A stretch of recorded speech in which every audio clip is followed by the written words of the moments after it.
Muy buenas tardes a todos los amigos de Latinoamérica. Un gusto volvernos a encontrar. Feliz de que todo lo que hemos hablado de ortopedia oncológica en distintas partes del mundo ha sido muy significativo y con mucha presencia, lo cual quiere decir que cada vez somos más y que la gente se va interesando. Hoy tengo el gusto de presentar a un gran amigo mío, como dicen en Colombia, el parce, que es el doctor Miguel Murcia Hernández. Él es ortopedista oncólogo, se encuentra en la ciudad de Medellín y nos va a hablar de fracturas patológicas en el paciente oncológico. La metodología que vamos a hacer ahora es, el doctor Murcia dará su charla, luego haremos un round de preguntas y luego vamos a presentar dos casos en el cual presentaremos de encuestas, que invito a todos los participantes a tomar parte de esta y obviamente que se vuelva algo interactivo. Así que, sin más, dejo con ustedes a Miguel. Adelante, Miguel. Ok, Seba, muchas gracias. Muy buenas noches a todos. Muchas gracias por la invitación a la Sociedad Ecuatoriana de Ortopedia, al capítulo de Ortopedia Oncológica. Un saludo grande al doctor Esteban Holguín, al doctor Carlos Ballesteros, al doctor Felipe Criollo, ortopedista oncólogo también. Y vamos a hablar entonces hoy de un tema que de pronto tiene siempre su veneno y que si nosotros no manejamos estos pacientes adecuadamente, vamos a meter la pata, como decimos así, aquí en Colombia, y nos van a salir las cosas demasiado mal, tanto a nosotros como al paciente. Vamos a hablar entonces de las fracturas patológicas en el paciente oncológico. No tengo ningún conflicto de interés. Esta diapositiva es básicamente para mostrar que estamos acostumbrados como ortopedistas a manejar pacientes politraumatizados por traumas de alta energía, generalmente accidentes de tránsito, y generalmente pacientes motociclistas que no se protegen, como lo vemos en la diapositiva de acá que estoy señalando. No tiene la niña que va en esa moto ni casco, no tiene vestimenta adecuada, y son los pacientes que no llegan normalmente a un servicio de urgencias y los cuales nos tenemos que estar enfrentados todos los días. Además de esto, pues afortunadamente la violencia ha bajado un poco aquí en nuestro país, en Colombia, pero también estamos abocados a manejar pacientes con traumas de muy alta energía, como son este tipo de pacientes con traumas por mina antipersonal. Entonces es como la mayoría de los pacientes son estos pacientes, trauma de alta energía, es una urgencia, fijarlo, tutor externo, clavo, lo que sea, lavarlo, pero entonces nos tenemos que enfrentar ahora cada día más, como lo vamos a ver durante la charla, a un segmento especial de pacientes, y son los pacientes que tienen fracturas patológicas, pacientes que muchas veces tienen fracturas por trauma de baja energía. Tenemos como definición entonces de una fractura patológica que son fracturas que se producen por traumas de baja energía en un área de debilidad ósea con una normalidad persistente. Y es importante lo de la normalidad persistente porque yo normalmente separo los pacientes de fractura patológica de los pacientes de fractura por fragilidad, como los pacientes osteoporóticos, como vamos a ver enseguida, porque si bien se fractura por traumas de baja energía, pues la anormalidad persistente especial en el paciente con una fractura por un tumor es muy distinta a lo que vemos en un paciente con una fractura por fragilidad, por osteoporosis, en el cual hay una densidad mineral ósea bajita.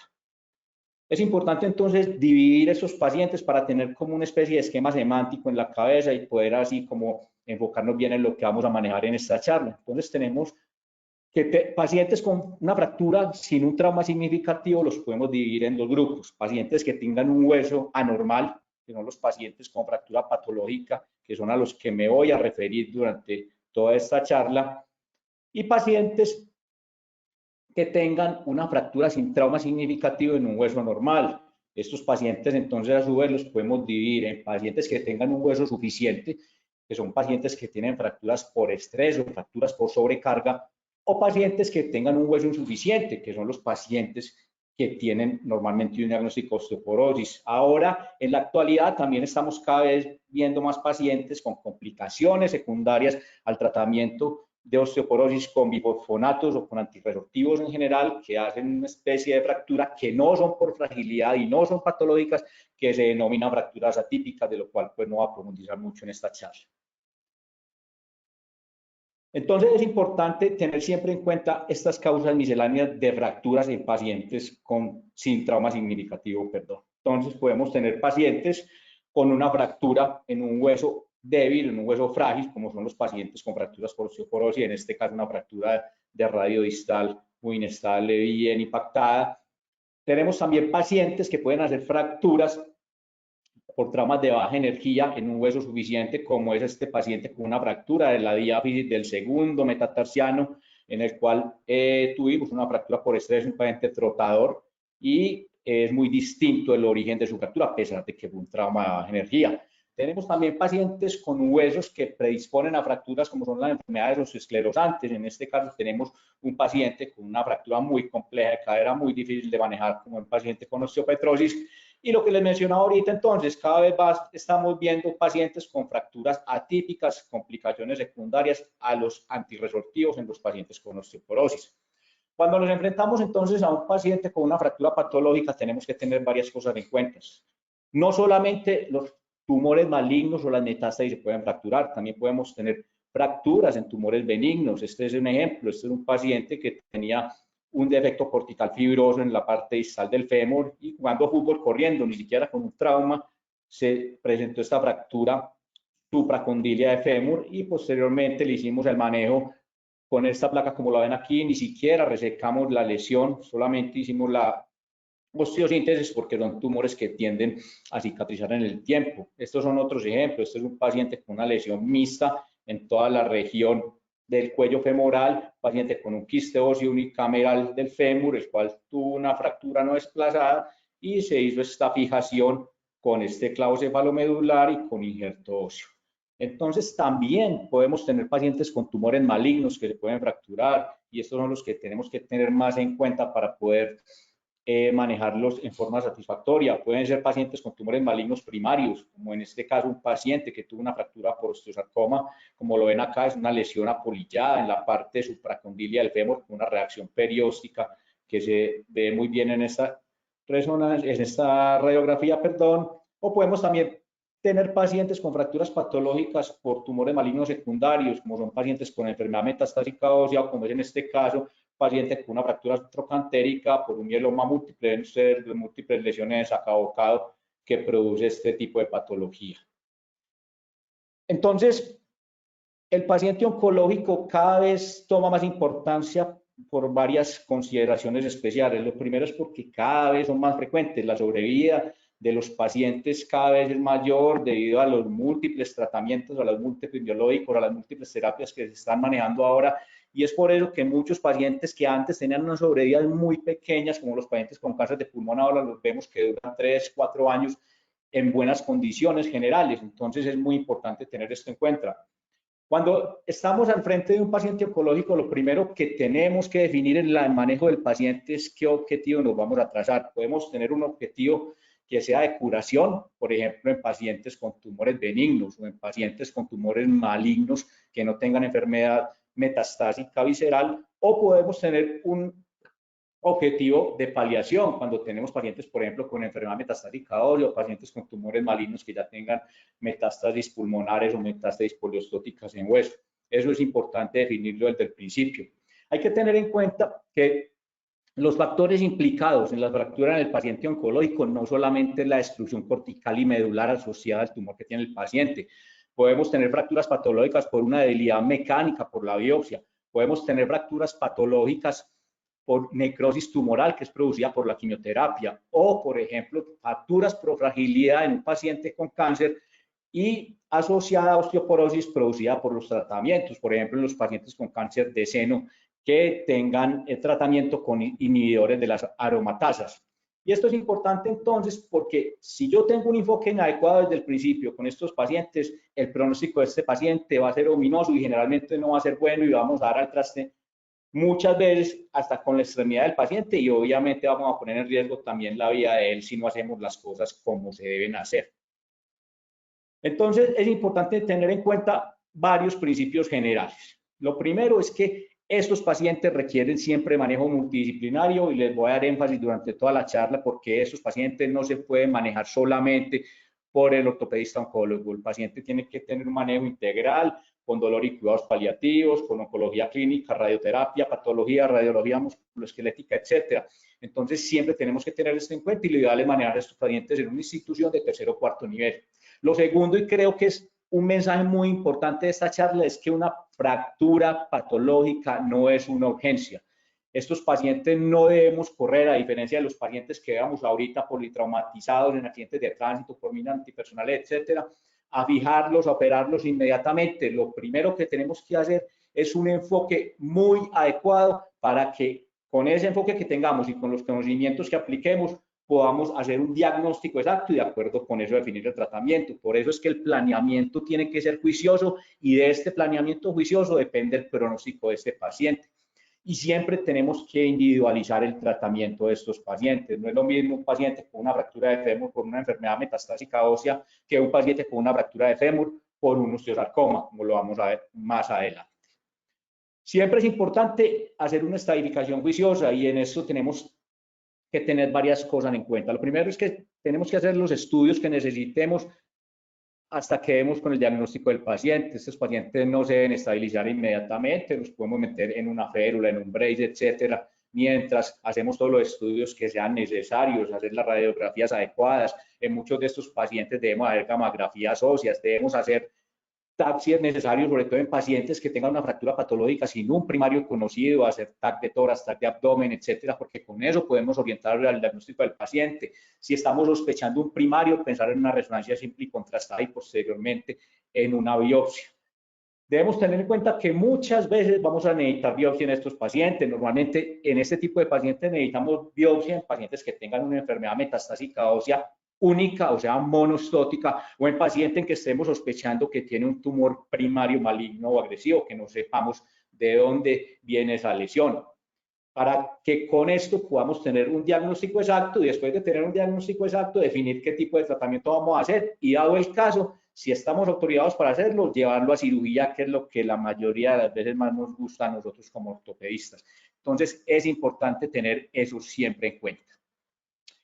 En cuanto a la enfermedad metastásica ósea, que son la mayoría de pacientes que nosotros como ortopedistas oncólogos tratamos, pues es el tumor maligno más frecuente de todos los pacientes, sobre todo pacientes mayores de 50 años. Tenemos varias cosas. Lo primero es tocar algo acerca de la fisiopatología. Fisiopatología, se han descrito muchas hipótesis. Yo pienso que una de las hipótesis más aceptadas es esta teoría en la cual por un plejo venoso que se denomina el plejo venoso de Watson, que va desde las venas dorsales del pene hasta la tiroides, que es un plejo que es valvular y que atraviesa toda la columna, como lo muevo aquí en la gráfica. Ese plejo está muy cerca de la próstata, del riñón, del pulmón, del seno y de la tiroides. Y fíjense ustedes que estos 5 órganos son los que más frecuentemente dan enfermedad metastásica ósea a los pacientes. Y además, los sitios donde más se presenta enfermedad metastásica ósea en los pacientes, en la cintura escapular, en la columna dorsolumbar y en la cintura pélvica y fémur proximal. Entonces, esta es una especie de recorderis de por qué se dan las metástasis en estos sitios y no tiene que grabarse pues uno de eso de memoria. Lo otro muy importante es que nosotros podemos tener metástasis en el esqueleto axial o en el esqueleto apendicular. Son más frecuentes en el esqueleto axial, pero a menos morbilidad, mientras que las metástasis en el esqueleto apendicular, principalmente en fémur y húmero, dan más morbilidad porque son las que producen más fracturas patológicas. Obviamente en la pelvis, cuando hay compromiso de acetábulo, etcétera, la morbilidad también es bastante alta. Y lo otro importante es que siempre en esos pacientes con enfermedad metastásica ósea debemos evaluarlos como un todo, no limitarlos solamente al hueso, pedirle una serie de exámenes para definir no solamente la parte ósea, sino también que son pacientes que pueden tener hipercalcemias malignas que pueden llevar a la muerte al paciente. Además de eso, pensar que pacientes con hemoglobina menor de 7, con histologías más agresivas como por ejemplo el pulmón o pacientes que tengan metástasis viscerales, pueden tener mucho peor pronóstico y esto nos puede hacer pensar en qué vamos a hacer con el paciente. La gamografía ósea en el enfoque de estos pacientes es bastante importante, sobre todo cuando tenemos lesiones poliosóticas. Esto es un ejemplo claro de lo que es una gamografía ósea en un paciente con una enfermedad metastásica. Aquí vemos metástasis en todos los sitios, ¿cierto? Calota, columna cervical, costillas, fémur, etcétera. Entonces, ante eso no hay duda de que si tenemos un paciente con un diagnóstico de un cáncer de seno y tenemos esta gamografía, tenemos una enfermedad metastásica ósea poliostótica y estamos autorizados para hacer el manejo que nosotros queramos hacer desde el punto de vista quirúrgico. Es importante que tengan en cuenta que la gamografía ósea en estos pacientes no hay necesidad de pedirla de 3 fases ni nada de esas cosas especiales. Una gamografía ósea simple conseguimos o tenemos el objetivo que deseamos y es definir dónde hay hipercaptación en el esqueleto para saber dónde el paciente tiene metástasis. El PET-CT cada vez se está manejando más, no está muy bien sedimentado en ortopedia oncológica y en metástasis todavía se pone muy en duda, lo utilizamos muchas veces en carcinomas como el carcinoma de células renales o el carcinoma tiroideo para definir dónde hay compromiso poliostótico. Tener en cuenta las acrometástasis, esto es muy importante, normalmente las metástasis no van por debajo de codo o por debajo de rodilla. Cuando tenemos lesiones en estos sitios que se denominan acrometástasis y no tenemos un primario conocido, nos debemos enfocar más a pulmón y riñón, que son los que más producen ese tipo de metástasis. Otra cosa importante son los pacientes con metástasis únicas. Y acá quiero hacer énfasis en que por juicio oncológico, todo paciente, así tenga una enfermedad, un carcinoma conocido, y tenga una enfermedad monosótica, o sea, una lesión única, se debe biopsiar, porque hasta el 5% de los pacientes pueden tener un segundo primario y si manejamos ese segundo primario con una metástasis, podemos dar al traste con la extremidad o con la vida del paciente. Hay ciertas histologías que requieren, antes de una cirugía abierta o una cirugía grande, hacer embolización previa, porque son lesiones muy vascularizadas, y este es el caso de los carcinomas renales y de los carcinomas de tiroides. En la rayos X simples hay varios patrones que podemos definir en las enfermedades metastásicas. El patrón blástico es normalmente lo que vemos acá en la radiografía, son lesiones radiodensas que se ven acá blancas en el hueso. Esto es clásico de la enfermedad metastásica ósea por carcinoma de próstata. O podemos también tener el patrón lítico, que lo vemos acá, radiolúcido, que se ve como negro en la radiografía. Este se asocia más a carcinoma de pulmón, a carcinoma renal, etcétera. También hay cierto tipo de patrones que pueden ser los patrones mixtos, que se dan más en carcinoma de seno, el cual tiene patrón que no es igual de específico muchas veces como lo es el patrón del carcinoma de próstata. Cuando nos enfrentamos entonces al paciente con enfermedad metastásica ósea, debemos definir en la medida de lo posible, en la forma más clara, qué riesgo de fractura tiene el paciente. Para esto, todavía no se tiene la herramienta sedimentada o la herramienta ideal, y es el caso que todavía nos estamos guiando la mayoría de las veces nosotros los ortopedistas oncólogos por un score propuesto por el doctor Henry Miller en 1989, que publicó un artículo en el CORE en ese año, en el cual él, después de haber estudiado múltiples pacientes con cáncer de próstata y cáncer de seno, definió este score con estos puntajes. Estas eran las variables que él definió desde el sitio de la lesión. Entonces le daba un puntaje si era miembro superior, inferior, intertrocantérica, lo mismo que el dolor leve, moderado o funcional, siendo este tal vez el parámetro más importante para uno definir el manejo quirúrgico, el dolor funcional. El tipo de lesión, si era blástica, mixta o lítica, de acuerdo a eso le da el puntaje 1, 2, 3, y el tamaño de la lesión, menos de 1/3 del diámetro de la medular, de 1/3 a 2/3, mayor de 2/3, y él con eso concluyó que si teníamos un score de 10, había un 82% de probabilidad de que el paciente a los 6 meses se fuera a fracturar. Entonces, se tomaron como varios preceptos, y era que si teníamos un score de 9 o más, había indicación de hacer una fijación profiláctica. Si el score era de 7 o menos, era hacer manejo conservador, y había una zona gris, que era un score de 8, en el cual debíamos individualizar el paciente, y normalmente tomando con estos pacientes como principales factores el dolor funcional y otro tipo de lesiones que no se escriben en este score, como es, por ejemplo, la avulsión del trocánter menor. Independiente del score de Miller que uno tenga, si ve esta imagen en una radiografía y el paciente tiene dolor funcional y así no lo tuviera en un paciente con enfermedad metastásica ósea poliostótica, usted está autorizado para hacer unos sesiones profilácticas, porque ese paciente más temprano que tarde se va a fracturar. Entonces es importante también tener esto en cuenta.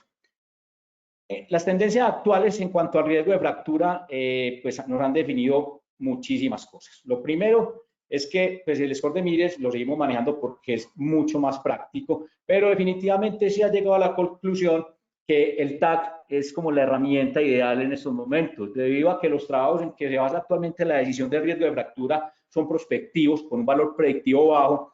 En este artículo publicado en el EFORT en el 2016, aconsejan el uso de la medición del compromiso cortical axial mayor de 30 milímetros y un compromiso cortical circunferencial de más de 50%. En estas flechas les estoy indicando como unos valores predictivos de fractura patológica.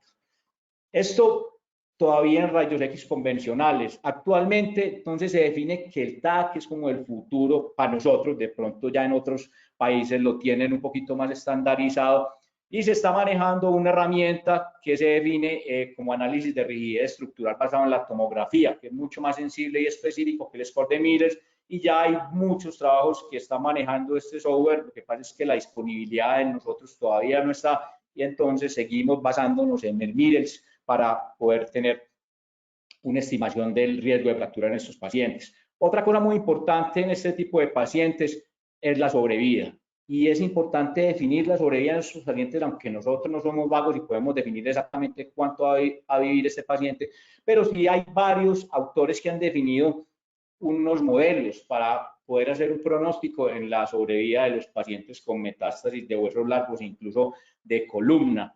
Entonces, estos autores que en el EFORT del 2016 publicaron este modelo en el cual lo que nosotros teníamos era mirar qué perfil clínico tenía el paciente, o sea, histología favorable, moderada o desfavorable, qué Karnofsky tenía. El Karnofsky es un índice de funcionalidad del paciente oncológico en el cual pues 100 es el paciente que está muy bien y 0 el paciente que está prácticamente muerto, si habían o no metástasis viscerales, y entonces ellos simplificaban mucho esto y esto lo llevan a estas 3 categorías que vemos acá. Si vemos acá la categoría mayor de 12 meses de sobrevida, B6 a 12, C de 3 a 6, D menos de 3, y con eso pues definían hasta cuándo le trabajamos al paciente, qué tipo de cirugía le hacían al paciente.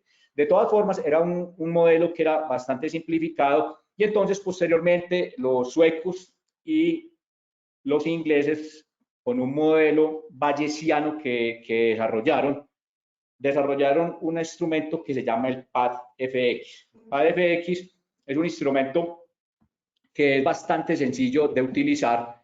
Es un instrumento en el cual nosotros podemos utilizar estos 11 variables: edad del paciente, sexo del paciente, grupo oncológico, el ECOG, que es otro estado de funcionalidad del paciente, y este es un poquito más simplificado que el Karnofsky, va de 0 a 5, en el cual 5 es el paciente que está muy bien y 0 es el paciente que no está bien. Si tenía una fractura patológica, metástasis esquelética, etcétera. Y esto en el programa que ellos desarrollaron es nomás dar clic. Esto se puede buscar en internet totalmente gratis, es nomás loguearse y usted lo puede desarrollar. Incluso le dan a usted varias opciones para manejo y le sale esta gráfica a usted en el cual usted define qué sobrevida tiene el paciente después del tratamiento. Entonces, por ejemplo, en este ejemplo que tenemos aquí en la diapositiva, pues este paciente tiene una sobrevida del 10% de 24 meses, pero al año tiene 20%, a los 3 meses tenía un 40-50%. Entonces, de acuerdo con esto, uno define qué tanta cirugía le hace el paciente para no excederse o no quedarse cortico. Hay una herramienta que es un poco más práctica y que tiene una aplicación que es nomás bajarla al celular, que se llama OptiModel. Esta fue desarrollada por las holandeses en la Universidad de Leiden, y esta herramienta es muchísimo más práctica porque la tenemos en el celular y lo que hace es estimar la sobrevida en este tipo de pacientes. Entonces es nomás darle Start, como vemos acá, y lo primero que nos pregunta es dónde está localizada la metástasis del hueso. Usted ya define si es un hueso largo o si es en la columna. Posteriormente le dice a usted cuál es el primario: vejiga, mama, colon, etcétera. Después va a una clasificación que es la automática y le define si es favorable, moderado o desfavorable. Acá le considera a usted qué es esto: es favorable, por ejemplo, cáncer de seno; moderada, por ejemplo, próstata; desfavorable, pulmón, etcétera. Esto para huesos largos, esto para metástasis espinales. Y posteriormente le pregunta cuál es el Karnofsky. Incluso le dice, como vemos acá, si es 100 está normal, 90, etcétera. Posteriormente usted le da otra vez clic, le dice tiene o no metástasis viscerales o cerebrales, y con eso él le hace una estimación de la sobrevida. Entonces, por ejemplo, en este ejemplo que tengo acá que les traje, tiene una sobrevida el paciente que teníamos más de 12 meses, con un intervalo de confianza de 95%. Entonces, cuando tenemos esta sobrevida, incluso esa misma aplicación nos define o nos hace recomendaciones sobre el tratamiento, y eso es muy importante porque ellos recomiendan, ellos no dan guías. Ellos nos hablan que las recomendaciones no son basadas en guías y deben no ser interpretadas como guías, pero son recomendaciones que son muy valederas, y posteriormente a eso se le pregunta si tiene lesiones únicas, lesiones múltiples, y le dan un tratamiento recomendado, en este caso para una fractura de fémur, un clavo intramedular o una prótesis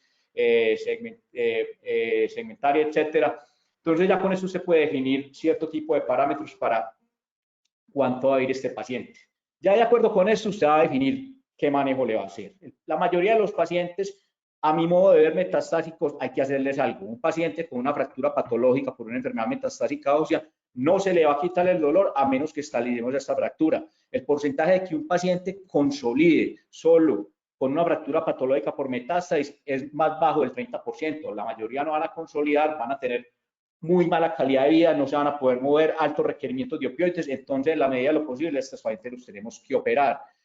Pero si los vamos a operar, tenemos que tener en cuenta varias cosas. Primero, que el pronóstico del paciente sea mayor que la recuperación. Yo no voy a operar a un paciente en la medida de lo posible, porque nos ha pasado que lo operamos, al otro día se nos muere, pero la idea es operar a un paciente que nos vaya a vivir 1 o 2 meses en unas condiciones adecuadas, que valga la pena hacer el esfuerzo quirúrgico. Lo otro es que siempre le tenemos que dar una protección completa al hueso, ya sea con clavos, ya sea con prótesis, etcétera, para que no tengamos fracturas patológicas asociadas por debajo donde colocamos los tiocientes o la prótesis. Lo otro es que el constructo que nosotros utilicemos nos brinde un apoyo inmediato en el paciente. No le vamos a poner a un paciente un clavo cefalomedular para decir que no puede apoyar en 6 meses. Esos pacientes hay que ponerlos a apoyar inmediatamente. Es por eso que muchas veces hacemos aumentaciones con cemento óseo cuando los operamos. Y lo otro es que la mayoría de las veces, excepto en pacientes que tengan resecciones amplias como manejo de la metástasis solitaria, hay que hacerle radioterapia postoperatoria, incluso en histologías que no son tan favorables a la radioterapia como el carcinoma de riñón y el carcinoma de tiroides. Entonces, estos son ejemplos de segmentos articulares, fracturas de segmentos articulares, como lo vemos acá. Este es un paciente con una fractura intracapsular de cadera por una enfermedad metastásica ósea, un cáncer de seno, el cual lo manejamos con una prótesis bipolar cementada. Yo recomiendo la gran mayoría de las veces en nuestros pacientes, excepto que haya alguna contraindicación, realizar todas las prótesis cementadas, porque como vamos a llevar a esos pacientes posteriormente a radioterapia, eso nos puede disminuir el riesgo que con la radioterapia se nos afloje la prótesis. Otros ejemplos entonces de segmentos articulares son distintos a lo que vimos ahorita. Lo de ahora es un manejo paliativo. Este es un ejemplo de un paciente del hospital que tuvo un carcinoma de células renales con una metástasis única en fémur distal, como lo vemos acá. Si tenemos una enfermedad única, podemos intentar hacer curación, sobre todo en histologías como tiroides y cáncer renal, y manejar a estos pacientes como primarios. Este paciente lo llevamos a cirugía, le hicimos una resección amplia, le aplicamos esta endoprótesis. Este es uno de los ejemplos en los cuales no habría necesidad de dar radioterapia porque hicimos una resección amplia, entonces no necesitaríamos darle radioterapia al segmento que operamos. Cuando nos enfrentamos a fracturas de huesos largos, en la medida de lo posible debemos manejarlos con clavos intramedulares para proteger todo el hueso. Y clavos intramedulares podemos poner en todos los segmentos del cuerpo. Aquí hay varios ejemplos. Este es un paciente con una fractura patológica por un cáncer de pulmón. Se le puso un clavo intramedular en el húmero y después se llevó a radioterapia. Este paciente no se cementó. Este es otro ejemplo con una fractura diaficiaria de fémur con un clavo cefalomedular, y podemos ver cómo el defecto era muy grande y se le hizo la aumentación con cemento. O este es un paciente con una enfermedad poliostótica por un carcinoma de células renales con una lesión metafisiaria muy sintomática en tibia proximal. Se le hizo primero embolización, posteriormente manejo intralesional, se rellenó con cemento y se le hizo las osteocitis con esta placa para proteger. Otros ejemplos entonces, este es un paciente con un diagnóstico de un carcinoma de seno, con una enfermedad metastática ósea poliostótica, llegó con dolor, la radiografía inicial no se veía una lesión grande, ¿cierto? Ustedes ven acá posiblemente se ve una lesión lítica aquí en el cuello femoral, pero llamó la atención que el paciente o la paciente hizo una fractura subtrocantérica como lo que vemos acá. Esta paciente, por estudios que se hicieron, se le hizo esta resonancia magnética y se dio que tenía esta lesión que comprometía hasta la parte inferior de la cabeza femoral, como la vemos acá en la resonancia, y por el estado de la paciente inicial se decidió llevarla a un clavo cefalomedular. Esa fractura se hizo radioterapia, nunca consolidó, y por el contrario lo que pasó fue que el clavo se fracturó, la paciente estaba ya en muy buenas condiciones, respondió muy bien a su manejo con quimioterapia. Entonces lo que tuvimos que hacer fue hacer una resección, quitar ese clavo intramedular y reconstruirla con una endoprótesis, con una copa bipolar como la vemos acá. Otro ejemplo de estos pacientes, este es un ejemplo que es muy bueno tenerlo en cuenta. Esta es una paciente que venía sin ningún tipo de antecedente y caminando se fracturó, llegó al hospital, se ve esta lesión, ustedes la ven acá, una lesión lítica en toda la región subtrocantérica, ¿cierto? Entonces, este es el tipo de pacientes que no nos debemos apresurar a fijar. Si vemos que tiene esa lesión ahí está pasando algo en ese hueso. Una paciente no se fractura porque sí caminando, y lo otro es que no tenemos por qué tener esta lesión lítica en esta región subtrocantérica. Entonces, esta paciente no tenía ningún antecedente, era una paciente de 75 años, empezó a estudiar, se le hizo una tomografía de abdomen y lo que se vio fue una masa renal, como la vemos aquí señalada. Entonces, ya con eso empezamos a... Tenía un primario desconocido que ya nos estábamos orientando hacia que tuviera un carcinoma de células renales. En la gamografía estaba más bien esto, se le hizo la biopsia de un carcinoma de células renales y la paciente, sin embolización porque todo se hizo cerrado, se llevó a cirugía y se le hizo osteosíntesis. La paciente evolucionó mal, con dolor, no mejoraba y presentó esta progresión grande a pesar de la radioterapia. Recordemos que el carcinoma de células renales no responde bien a la radioterapia. Esta paciente siguió con dolor muy intenso, por lo cual se decidió hacer una embolización. En la embolización lo que veíamos era esta masa grandísima que tenía acá, y como no mejoraba la paciente, como la paciente tenía una sobrevida adecuada a pesar de tener su carcinoma de células renales, decidimos hacerle esta reconstrucción con esta endoprótesis.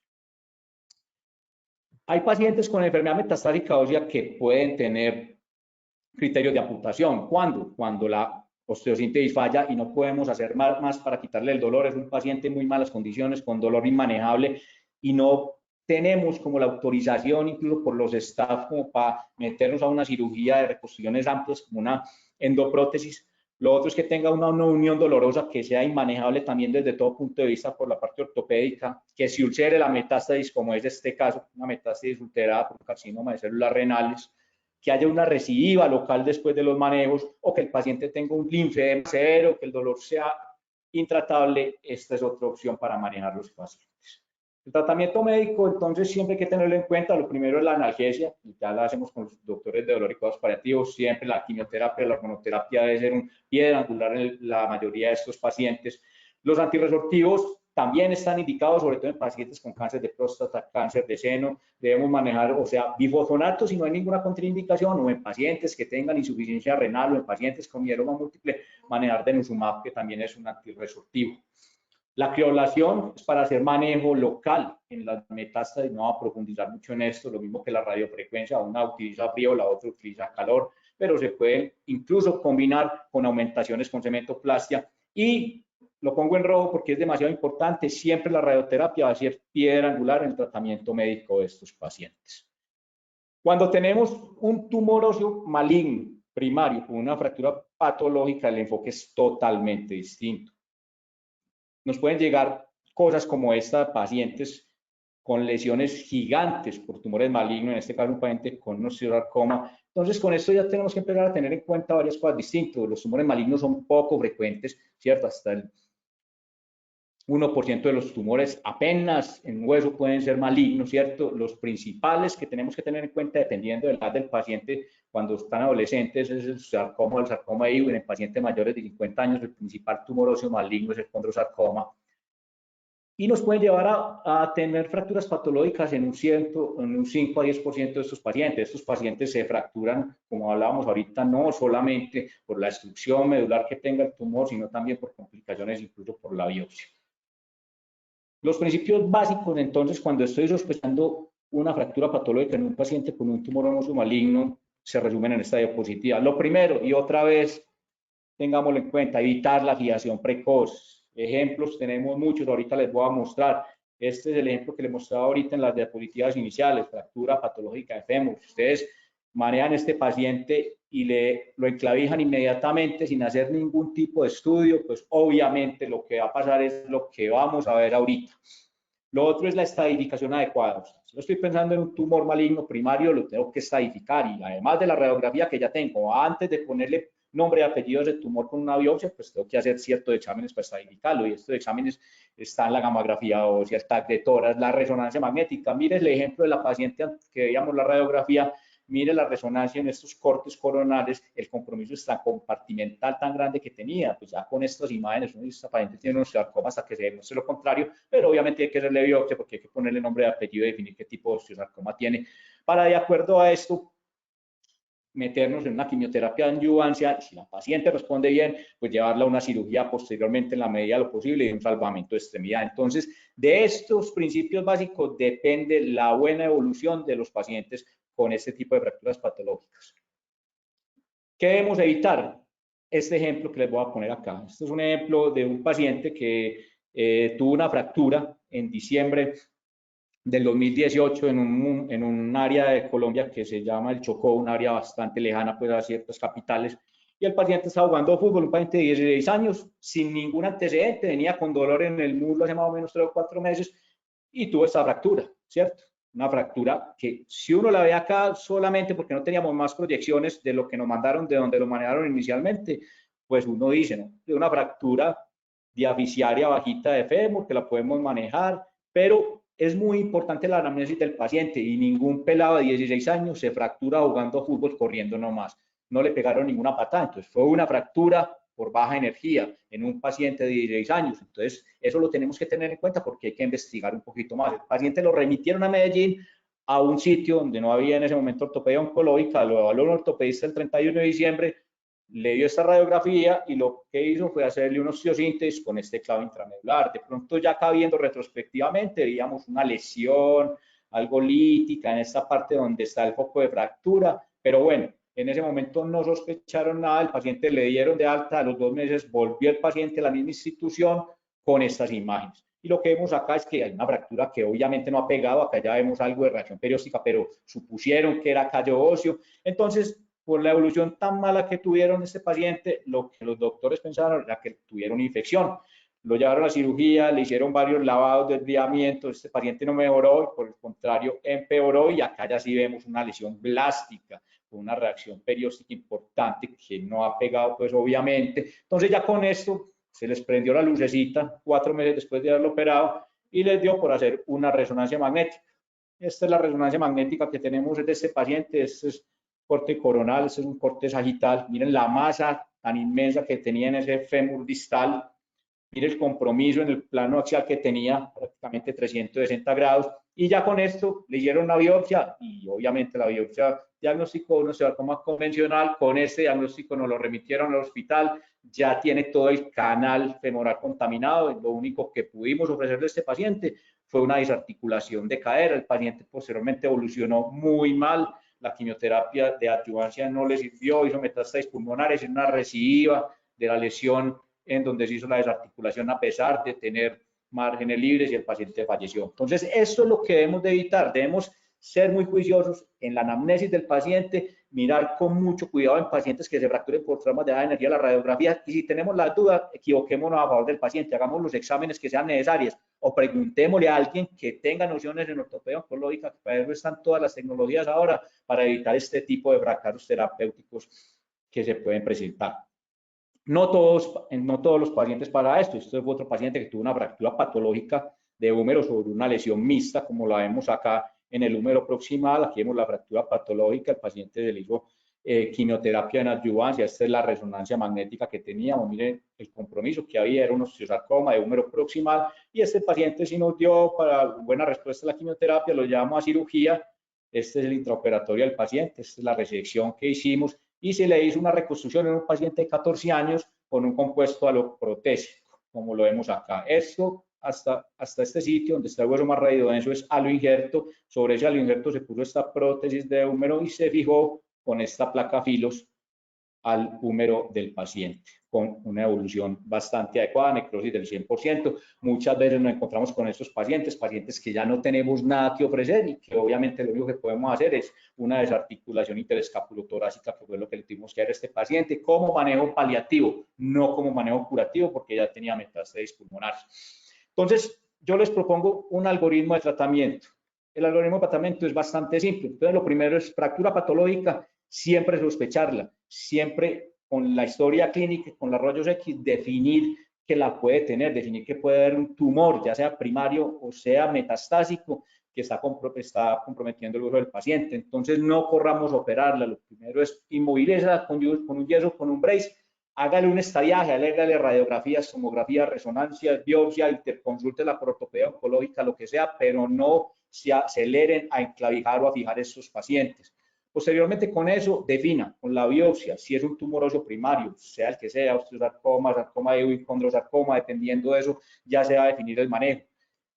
Si este tumor óseo primario es un sarcoma de alto grado, intente hacer quimioterapia de neoadyuvancia. Hay tumores como el condrosarcoma que son quimioresistentes, entonces ya eso hay que manejarlo en un estado multidisciplinario y probablemente lo único que le sirve es el manejo quirúrgico. El sarcoma de Ewing, el osteosarcoma pueden ser llevados a quimioterapia en adyuvancia y de acuerdo a la respuesta de la quimioterapia en adyuvancia defina si le puede hacer un salvamento de extremidad o definitivamente hay que hacerle una amputación y posteriormente a esto defina quimioterapia de adyuvancia y en el caso, por ejemplo, del sarcoma de Ewing, radioterapia de adyuvancia también. Si tenemos un tumor óseo primario, pero es un sarcoma de bajo grado, pensemos en salvamento de extremidad.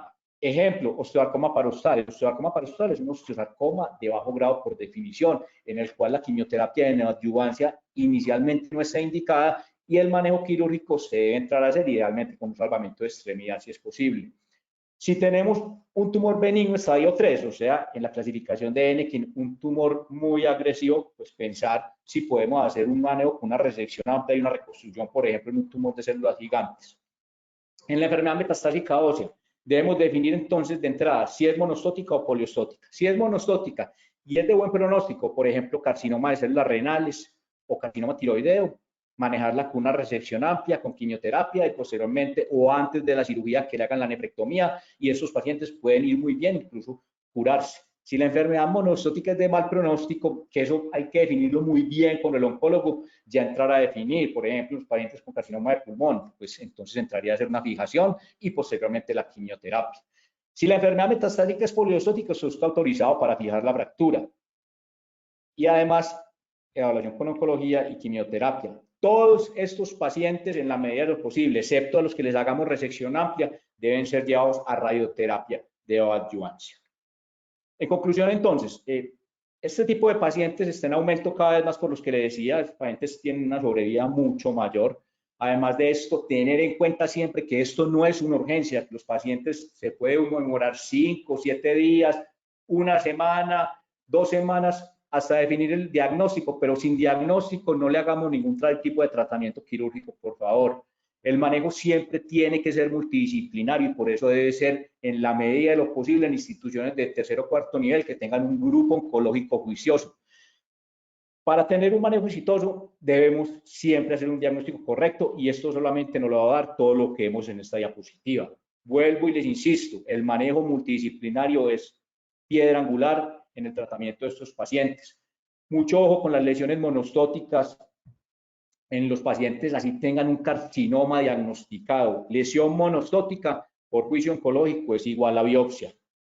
La reconstrucción adecuada es la única oportunidad que tiene el paciente. Estos pacientes, como decimos aquí en Medellín, son de un solo tirito. O sea, la cirugía que usted les vaya a hacer probablemente sea la cirugía definitiva. Si no le hizo la cirugía adecuada, ese paciente le va a ir muy mal. Entonces, tener eso en cuenta también.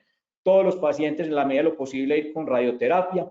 Siempre hacer una individualización adecuada del manejo, como veía ahorita, con todos los scores que tenemos y con todos los modelos que tenemos para determinar riesgo de fractura y sobrevida, individualizar los pacientes para poder planear un tratamiento adecuado en cada uno de ellos. Eso era todo. Este es mi correo. Si tienen algún tipo de paciente que quieran comentar algún día, alguna cosa, con mucho gusto. Aquí en Medellín tenemos un grupo de ortopedia oncológica bastante juicioso, en el cual tenemos oncólogos, radiólogos musculoesqueléticos, patólogos, ortopedistas, oncólogos, radioterapeutas, que nos reunimos cada 2 semanas, nos reuníamos antes de la pandemia cada 2 semanas a discutir pacientes 3, 4 horas en la noche y a definir tratamientos en bien de los pacientes. Con mucho gusto también el grupo está a la orden. Muchísimas gracias por la atención y estamos abiertos para las preguntas que tengan y que les podamos responder.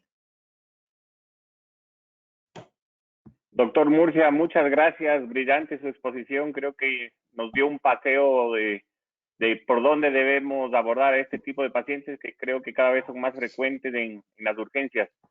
Quisiera saber si es que hay preguntas del auditorio.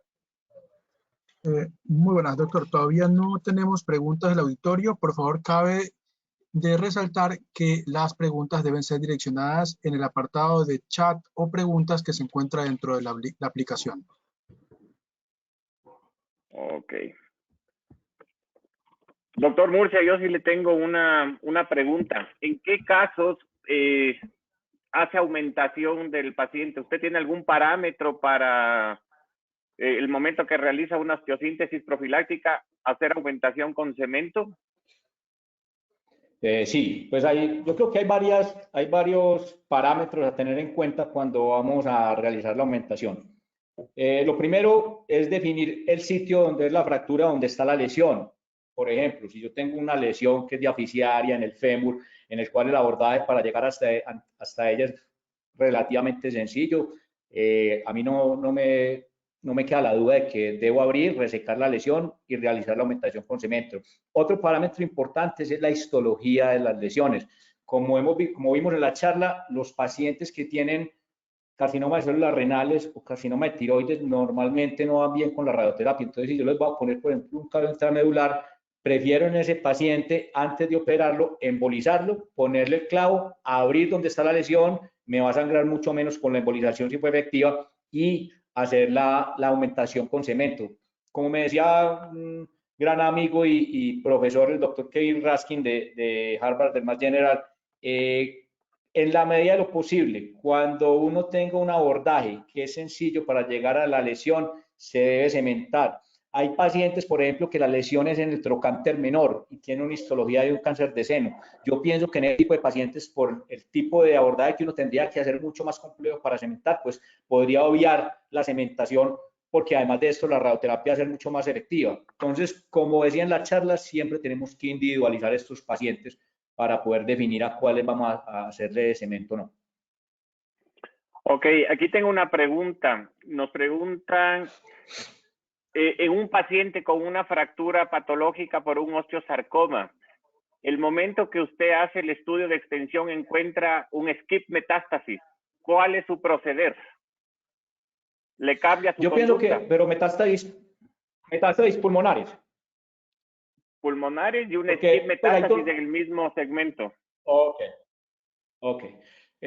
No, a mí en ese momento no me cambia la conducta, me explico. Hay una cosa importante y es que actualmente el método de manejo de los pacientes con fracturas patológicas con osteosarcoma, antes era amputarlos porque se consideraba que todos los compartimentos se habían contaminado con el hematoma fracturario y esto, pero ahora con el advenimiento de la quimioterapia en adyuvancia, estos pacientes la idea es inmovilizarlos y junto con oncología, pensar y meterse en un tratamiento de quimioterapia en adyuvancia. Incluso si le encuentran metástasis pulmonares o metástasis de skip, estas metástasis pueden desaparecer con el tratamiento con quimioterapia en adyuvancia. Posteriormente a terminar la quimioterapia en adyuvancia, el paciente se debe reestadificar.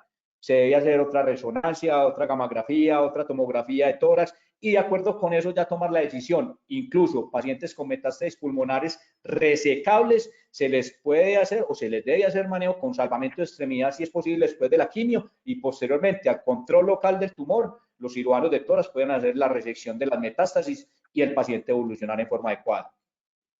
Muy bien, muchas gracias. Doctor Murcia, ¿qué le parece si presentamos unos casos en aras del tiempo, que tenemos 12 minutos y posiblemente Perfecto. muchas de las preguntas que tenemos van a ser contestadas en el momento que hagamos la encuesta? Entonces, vamos a presentar estos casos. Si me da, por favor, la posibilidad de presentar.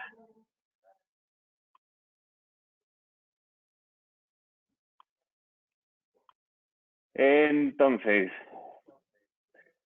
vamos con el primer caso. Este caso se trata de María B., tiene 62 años de edad, es una paciente con Alzheimer moderado, vive en una casa asistencial. Hace 2 años, desde la presente fecha, fue diagnosticada con un cáncer renal. Se realizó una nefrectomía parcial con Da Vinci aquí en Quito. y hace 3 meses antes de lo que nos consultó fue realizada un PET scan en Bogotá. Hace un mes acude con dolor y deformidad en el antebrazo, de aparición espontánea, no hay antecedentes de ningún trauma. Y al examen físico se demuestra que existe una gran deformidad en tercio medio, obviamente los rangos de movimiento están muy limitados, y gran edema. La paciente tiene una clasificación de su actividad de COG-3. Esa es la paciente, una vez vino a la consulta con lo que se hizo en urgencias, con una férula, y tiene esta masa lítica. Doctor Murcia, ¿tiene alguna pregunta o quiere describir esta lesión? Pues lo que vemos acá es una paciente, una lesión lítica en el tercio distal del radio que nos está ocasionando una fractura patológica metadiaficiaria del radio, ¿cierto? Este tipo de lesiones son muy comunes en los pacientes con enfermedad metastásica ósea por carcinoma de células renales. Ahí, de pronto, pues ya las preguntas, vamos a ver, ya entrar a definir exactamente si es única exactamente. Entonces, preguntamos a las personas que nos están escuchando, ¿qué estudios de extensión usted obtendría en este paciente? ¿Una gamografía ósea, PET scan, resonancia magnética, ninguno? ¿O basta solo con estos rayos X? Por favor, si nos ayudan a contestar la encuesta.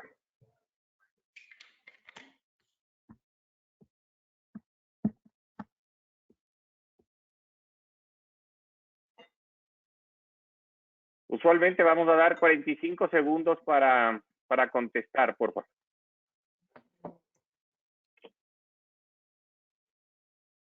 Por favor, seleccionar las opciones dentro de la pantalla.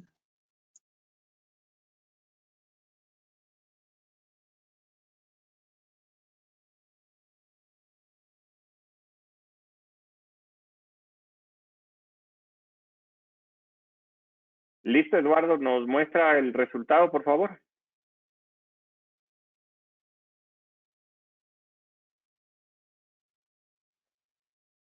Miguel, ¿cuál es su opinión sobre la gamografía ósea en una posible metástasis de tumor primario renal?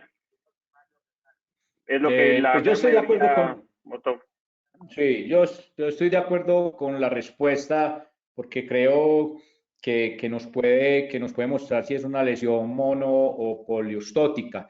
Definiendo pues el PET scan en una paciente con fractura patológica con Alzheimer con un ECOG-3, pues no creo que me cambie mucho el manejo de esta paciente, pues ya incluso que tiene el manejo del primario inicial, la resonancia magnética, para el manejo de la paciente no me va a resolver nada y no me va a definir manejo más allá.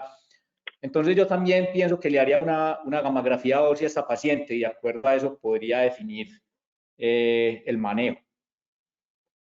Ok, en esta paciente es lesión solitaria, no hay lesión poliostótica, es monostótica de... ¿Aló? ¿Me escucha? ¿Aló? Sí, soy yo, no sé. Ok, en este caso es lesión monostótica. Ok, entonces la siguiente pregunta que yo le haría en este paciente, ¿usted cree que la escala de Miles habría aplicado en este paciente cuando fue valorado en urgencias?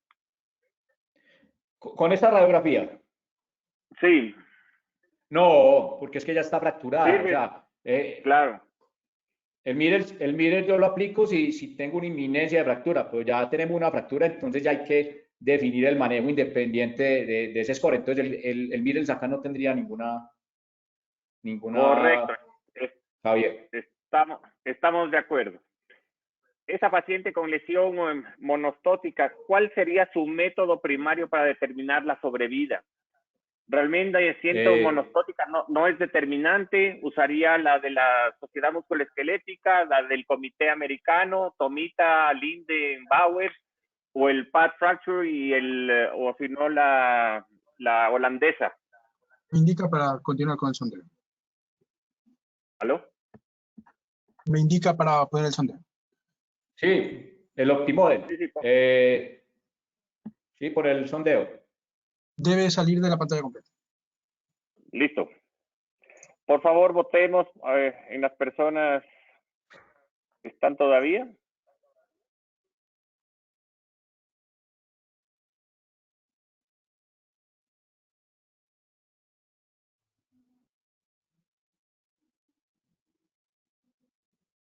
Listo, Eduardo.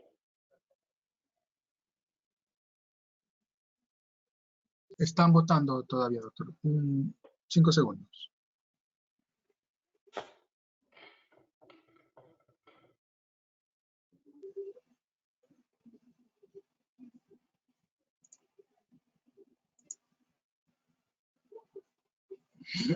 Ok. Creo que todos vamos en el mismo orden, pero ese 29% que dice que no es determinante, Miguel. Es un concepto muy respetable porque pues definitivamente a esa paciente hay que hacerle algo porque la fractura la va a pegar, ¿cierto? Y no creo que con una ferulita nomás se pueda manejar esta paciente. Por juicio oncológico uno puede aplicarle cualquiera de las escalas de las que hablamos y la mayoría va a ser igual de efectiva, sobre todo en cuanto al informe que nos va a dar para tomar una decisión. Lo que pasa es que en este tipo de pacientes yo pienso que hacer una cirugía muy grande con pues si esa lesión, por ejemplo, es monostótica, pero es una paciente que tiene unas condiciones como las que vimos ahorita, hacer una resección amplia acá sería hacer una resección de toda esa parte del radio y con qué la vamos a reconstruir. Entonces, yo pienso que cualquiera de las dos opciones está bien, o no es determinante, o hacerle alguna de las escalas, pero el tratamiento pienso que no me va a cambiar mucho. Ok, referente a si hacemos biopsia, sí o no, creo que fuiste muy enfático en demostrar que estas lesiones sí necesitan biopsia. ¿O cuál es tu opinión? ¿Aló?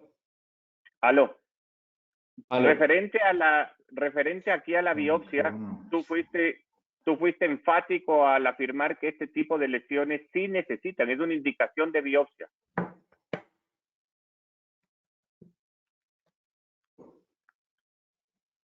Parece que el doctor tiene problemas de audio. Sí lo escuchamos, doctor. Doctor Mireles, doctor Murcia, sí lo escuchamos. ¿Aló? Sí lo escuchamos, Aló, doctor te Murcia. escuchamos, Miguel. ¿Aló? Aló, ahí sí se te escucha. Parece que son los audífonos del ¿Aló? doctor. Sí, lo escuchamos, doctor. ¿Ya me está oyendo usted? Sí. Sí, totalmente. En cuanto a la biopsia, pues hombre, yo pienso que si tengo una lesión monostótica y si uno es consecuente con lo que hablamos en la charla, pues sí se debería hacer una biopsia, por lo que hablábamos ahora, definir en este paciente si es un segundo primario o si sea bajito el porcentaje, se lleva unas sorpresas y con la biopsia ya tomar la decisión, aunque lo más probable es que sea una biopsia, es que es una metástasis del carcinoma de células renales. Ok, basado en la positividad de ser una enfermedad metastásica, ¿cómo trataríamos de esta lesión? Estas son las opciones. Votemos, por favor.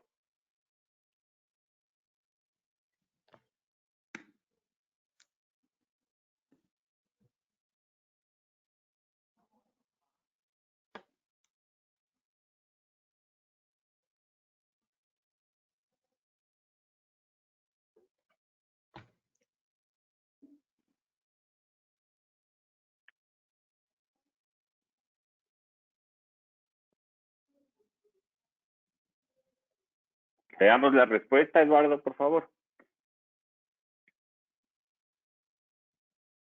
Biopsia percutánea incisional y previo al tratamiento. Y la siguiente sería la embolización. ¿Qué habrías hecho, Miguel?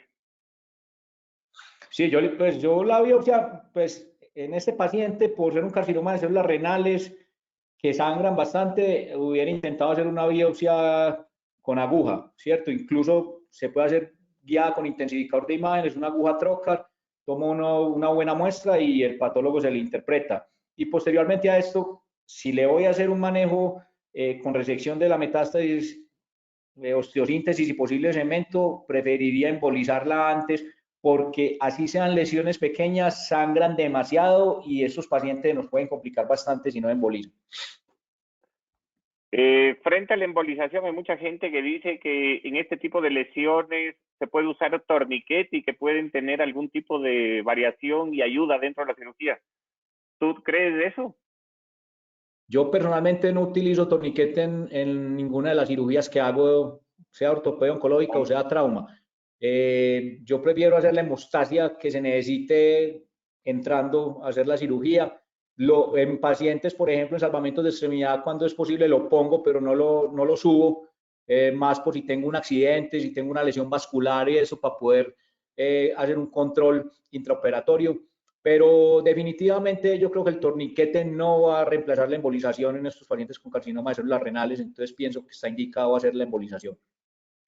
Correcto, pensamos igual. Y si le embolizamos a este paciente, la cirugía, el timing de la cirugía sería a las 24 horas, 72 horas o a la semana, que muchas veces está descrito. Por favor, si votamos, veamos qué dicen las personas que nos escuchan.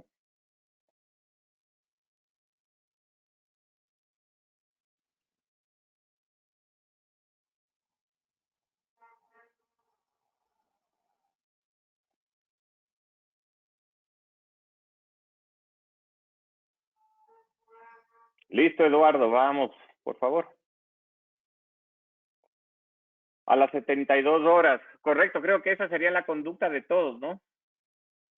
Sí, uno a la paciente, pues lo ideal es operar a la paciente al otro día, embolizarla, no hay ningún problema. Lo que sí no se debe esperar es más de 4 o 5 días después de la embolización porque se pierde el efecto de la embolización. Pero usted emboliza a la paciente hoy en la noche, la puede operar tranquilamente al otro día en la mañana, pero lo importante es no dejar pasar mucho rato porque la embolización sí se puede perder. Pero en teoría no se espera hasta las 72 por un síndrome post-embolización que pueda dar dentro de las primeras 12 horas. Eso lo hemos hablado mucho con las radiólogos intervencionistas y no hay ningún beneficio en esperar ante las 72 horas en esos síndromes post-embolización. Nosotros normalmente lo que hacemos, hospitalizamos el paciente el día antes, emboliza en la tarde y al otro día en la mañana lo estamos operando. Ok, este del paciente tuvo una escala de menos del 30% a las 12 meses. Estaba recibiendo una terapia tipo Target con sunitinib y denosumab. A los 3 meses de la fractura presentó metástasis pulmonares y hepáticas y al 5.º mes murió. Entonces, la pregunta que yo hago es, ¿con esta sobrevida se habría realizado lo que hicimos en este caso? ¿Simplemente mandarle a cuidados paliativos o realmente nada? Quisiera oír la opinión de las personas y de los colegas que nos oyen hasta ahora.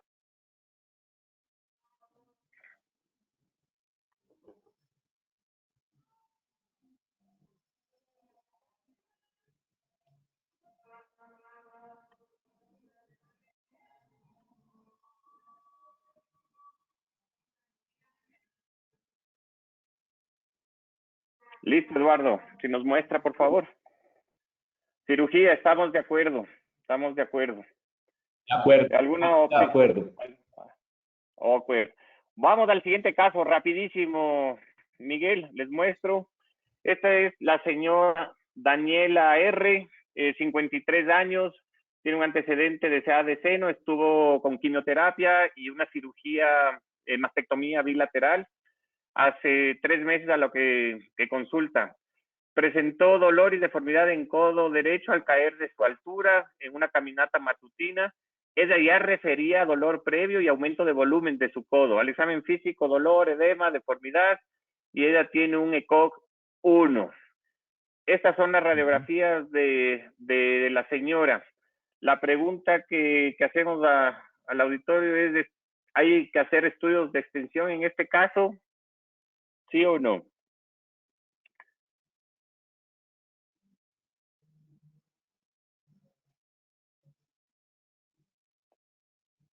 Miguel, mientras contestan, ¿tú crees que el PET scan tiene más valía que la gamografía en este caso en seno, siendo como el arma principal de seguimiento de estos pacientes?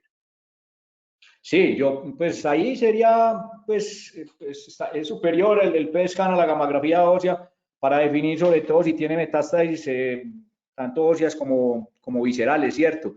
De todas formas, pues Sí. si es una paciente que me dices que tiene un ECOG de 1 y 53 años apenas, yo pienso que esa paciente hay que hacer algún tipo de manejo quirúrgico reconstructivo porque no la podemos dejar así. Esa paciente hay que hacer, el problema es que es una lesión, como lo vemos en la resonancia, bastante extensa, con un compromiso Grande. compartimental bastante, en el cual una osteosíntesis o un manejo intralesional o cementoplastia, esto no tendría cabida. Habría que hacer manejo con unas reconstrucciones mucho más avanzadas. Ok, ¿esa paciente le harías biopsia, Miguel? Pues si yo tengo enfermedad metastásica ósea poliostótica, no habría necesidad. No sé si está confirmada la gamografía con, con No, metástasis no poliostótica. era. Tenía poliestótica, la otra era una lesión en el húmero proximal contralateral Okay. que fue manejado con radioterapia y esa es la que tenía realmente la fractura. Sí, yo Persiste pienso con que, ECO 1 y la sobrevida es más del 70% a 24 meses. Entonces ok, la pregunta sería esta. si con oligometastasis o con enfermedad poliostótica no habría necesidad de hacerle biopsia y ya sí tendríamos que entrar a pensar en qué reconstrucción le vamos a hacer a esta paciente. Y Creo que vamos por a ver. el tamaño de la lesión nos vamos por un manejo de artroplasia. Yo creo que el número 2 no tendría mucho juego. Una artroplasia de No, resección podría ser una posibilidad y descartado el manejo ortopédico. No sé si es con que quieres opinar algo. No, yo estoy de acuerdo. Yo también pensaría en una reconstrucción o sea, ahí con una endoprótesis, pues. Exactamente. Esto es lo que hice. Esta es la paciente, esta está en el postoperatorio, tiene función de la mano buena, codo todavía bien, pero buena función de la mano. ¿Le haríamos radioterapia a pesar de que fue una resección ampliada? Te pregunto. Si es una resección amplia, pienso que no hay necesidad de hacerle radioterapia a esta paciente. Ok, ahora el dolor de cabeza con esta paciente. A los 3 meses de cirugía llega con esta imagen. Ah, Yo creo que es una fractura periprotésica, yo no creo que exista recurrencia y es un pues, aflojamiento. Entonces la pregunta es, ¿hay que revisar sí o no? Yo creo que sí. Y la claro. pregunta que yo haría es, ¿cómo manejamos? La parte proximal podemos manejar con una prótesis total de húmero, pero la distal, Lo que pasa, ¿qué sugerirías? ¿cuánto tiene de húmero, cuánto tiene de canal humeral? Porque uno podría pensar en revisarla con un vástago más largo hasta donde se vaya y cementar. Pero no sé cómo es la parte que hay en la radiografía, no veo toda la parte proximal. Muy poquito. Lo proximal puedes ir hasta arriba y yo creo que tienes que hacer una hemiartroplastia hasta arriba, o sea, un húmero total. Yo creo que la preocupación es el antebrazo. Y esto no está Ok, resuelto todavía. Esto no está resuelto. Entonces quisiera oír tu opinión o la opinión del auditorio, a ver qué solución nos podrían dar. La revisión estamos de acuerdo que todos vamos. No sé si es que alguien quiere comentar y abrimos el micrófono. ¿Cómo revisarías la parte distal? Que es lo preocupante, porque quedaste sin presa. sí.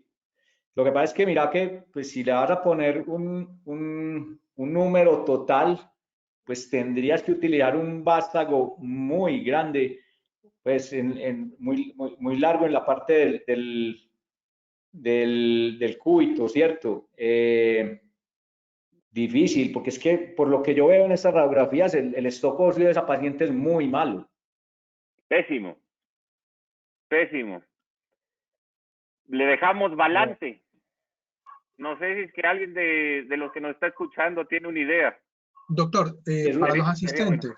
para los asistentes, existe la herramienta dentro de su consola que se llama mano levantada, el que presione, por favor, para darle micrófono.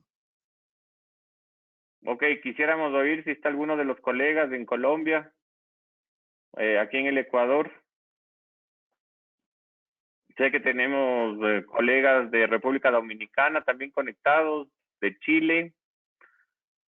alguien que se anime a dar un consejo y con eso creo que cerramos el webinar. Bueno, Miguelito, en vista de que nadie nos contesta, creo que esa paciente va a ser remitida a la linda ciudad de Medellín. Tenemos al señor Wilson Caicedo.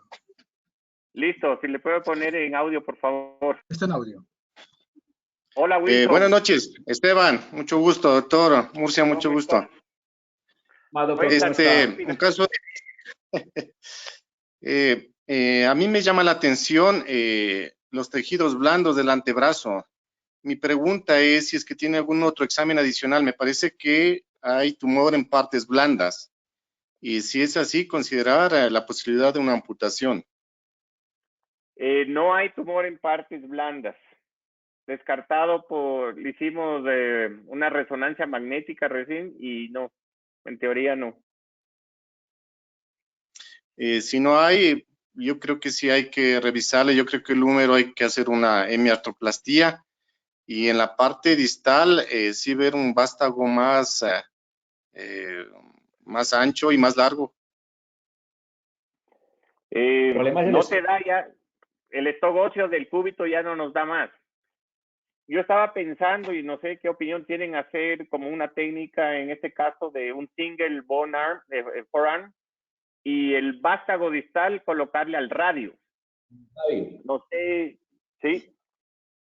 Sí, eso es una opción, porque, y otra opción que no es descabellada, así no tenga recidiva tumorales, es la amputación, si el dolor es muy intenso y la limitación es grande, porque es que de verdad que el stock que tiene uno ahí es muy, muy malo, y ponerse uno a hacer otra prótesis previendo que posiblemente va a pasar lo mismo que va a pasar ahora, creo que no es justificable. Sí. Pero la idea de utilizar el radio para anclar el vástago distal de la prótesis como medida de salvación y una cirugía, pues totalmente no es convencional, es una opción. Puede ser una opción. Ya les contaré entonces qué haremos y les mostraré. Miguel, quiero agradecerte por tu presencia. Quiero agradecer a todas las personas que pudieron acompañarme. Estuvimos más de 120 personas escuchándonos, así que muchas gracias y hasta la próxima. Hasta luego. Muchas gracias. Chao, amigo.